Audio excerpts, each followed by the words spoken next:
Hello guys, welcome to my channel SSC aspirant. तो हम लोग पॉलिटी पढ़ रहे थे और पॉलिटी के कुछ टॉपिक्स मैं ऑलरेडी पढ़ा चुकी हूँ और आज हम लोग एक न्यू टॉपिक स्टार्ट करेंगे। हम लोग पॉलिटी में पार्ट्स पढ़ रहे थे। उस पार्ट्स में हम टोटल कितना पार्ट है? टोटल 25 पार्ट्स है। उस 25 पार्ट में से हम लोग हर एक पार्ट को बारी बारी पढ़ेंगे। तो अभी हम लोग पढ़ेंगे सेकेंड पार्ट। तो सेकेंड पार्ट है हमारा सिटीजनशिप। फर्स्ट पार्ट हम लोग उस दिन देख चुके थे।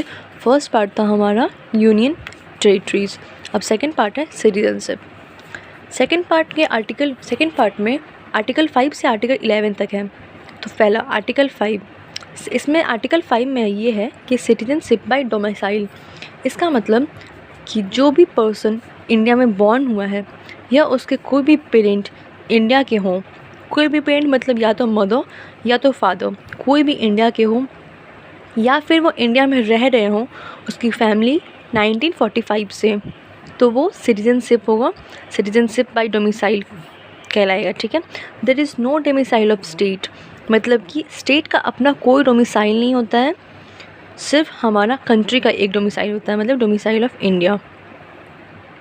Article 6, migrated from Pakistan. कोई भी व्यक्ति जो हो वो या तो माइग्रेट हुआ है पाकिस्तान से इंडिया में कब? 19 जुलाई 1948 के पहले, उसको भी सिटीजन माना जाएगा इंडिया का। तो एक तरह से इस पूरे पार्ट 2 में कौन कौन सा लोग सिटीज़न है इंडिया का, उसके बारे में बताया गया कि कौन कौन सा क्या क्या होना चाहिए जिससे कि आप सिटीजन कहलाएं इंडिया के। अब आर्टिकल 7 ये ओवरराइड करता है आर्टिकल 5 और आर्टिकल 6 को। कोई भी पर्सन जो इंडिया से पाकिस्तान गया है आफ्टर 1 मार्च 1947 और बाद में वो रिटर्न फिर से इंडिया आ गया है, पहले वो इंडिया से पाकिस्तान चला गया है फिर वो वापस इंडिया आ गया है, वो सिटीज़न नहीं है इंडिया का, क्योंकि वो पहले चला गया है और फिर वापस आ गया है, तो वो नहीं है सिटीज़न इंडिया का। अब article 8, citizenship of person of India origin residing outside India. मतलब इस पर्सन का सिटीजनशिप के बारे में बात किया गया है जो इंडिया का ही है बट वो इंडिया के बाहर रहता है, उसके सिटीजनशिप के बारे में आर्टिकल 8 में लिखा हुआ है। अब article 9, single citizenship and loss of citizenship. Single citizenship मतलब तो मालूम ही है, एंड लॉस ऑफ सिटीजनशिप मतलब ये होता है कि अगर कोई भी व्यक्ति जो भी है वो इंडिया का है, वो किसी दूसरे देश में चला गया, दूसरे कंट्री में चला गया और वहाँ जाके वो सिटीजनशिप वहाँ की कंट्री का एक्सेप्ट करता है, तो इससे क्या होगा कि जो उसका इंडिया में सिटीजनशिप है ना, उसको ख़त्म कर दिया जाएगा। इसका मतलब ये हुआ कि अगर कोई भी पर्सन है वो आउट ऑफ कंट्री जाता है, वहाँ पे अगर वो अपने मन से वहाँ के सिटीजनशिप को एक्सेप्ट कर लेता है तो उसका इंडिया में सिटीजनशिप हटा दिया जाएगा इंडिया से। आर्टिकल 10 क्या है? Give parliament the power to make law of citizenship. Article 10 जो है वो पार्लियामेंट को पावर देता है कि वो लॉ ऑफ सिटीजनशिप बनाए। और आर्टिकल 11 भी सेम है, बट इसमें क्या है कि ये पार्लियामेंट जो है वो पावर देता है लॉ ऑफ सिटीजनशिप बनाने के लिए, और आर्टिकल 11 में है वो पार्लियामेंट जो है वो पावर देता है लॉ ऑफ पार्लियामेंट बनाने के लिए। तो इन शॉर्ट पूरे का एक बार रिवीजन, तो आर्टिकल 5 में सिटीजनशिप बाय डोमिसाइल होना चाहिए। आर्टिकल 6 में जो कि पाकिस्तान से इंडिया आया है 19 जुलाई 1948 के पहले, उसको कंसीडर किया जाता है सिटीज़न। आर्टिकल 7 में मतलब कि जो भी पर्सन इंडिया से पाकिस्तान गया फिर पाकिस्तान से इंडिया बाद में आ गया है, वो सिटीज़न नहीं है। मतलब अगर वो 1 मार्च 1947 तक आ गया है तो ठीक है, उसके बाद तो वो सिटीज़न नहीं है।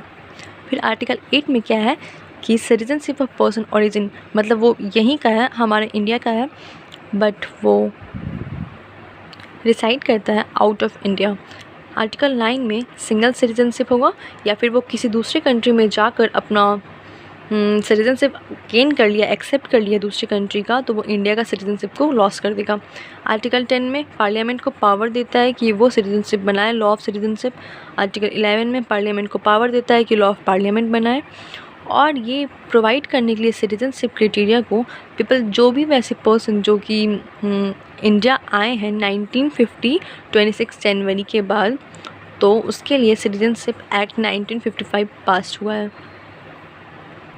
एग्ज़ाम में ये सब क्वेश्चंस इंपॉर्टेंट है कि कौन सा एक्ट पास हुआ है जो भी पर्सन माइग्रेट हुए हैं इंडिया में आफ्टर 26 जनवरी 1950, तो वो सिटीजनशिप एक्ट 1955 पास्ड हुआ है। और ये सब में भी आर्टिकल 5 में कि कौन सा आर्टिकल सिटीजनशिप बाय डोमिसाइल के लिए होता है, फिर कौन सा ऐसा आर्टिकल जिसमें माइग्रेट हुआ है पाकिस्तान टू इंडिया, कि इसमें India to Pakistan then Pakistan to India return. And article 8 में सिटीज़न जो कि बाहर रहता है इंडिया का। आर्टिकल 9 में सिंगल सिटीजन में लॉस ऑन सिटीजनशिप। आर्टिकल 10 में give parliament the power to make law of citizenship. And article 11 में give parliament the power to make law of parliament. That's all. और इतना ही है इस आर्टिकल 5 टू आर्टिकल 11 में। अगर आप लोग को मेरा ये वीडियो अच्छा लगा तो आप इसे लाइक कर दीजिए, चैनल को सब्सक्राइब करिए, और आगे का पार्ट पढ़ने के लिए और आगे का पूरा पॉलिटी पढ़ने के लिए मेरे साथ बने रहें। तब तक के लिए थैंक यू।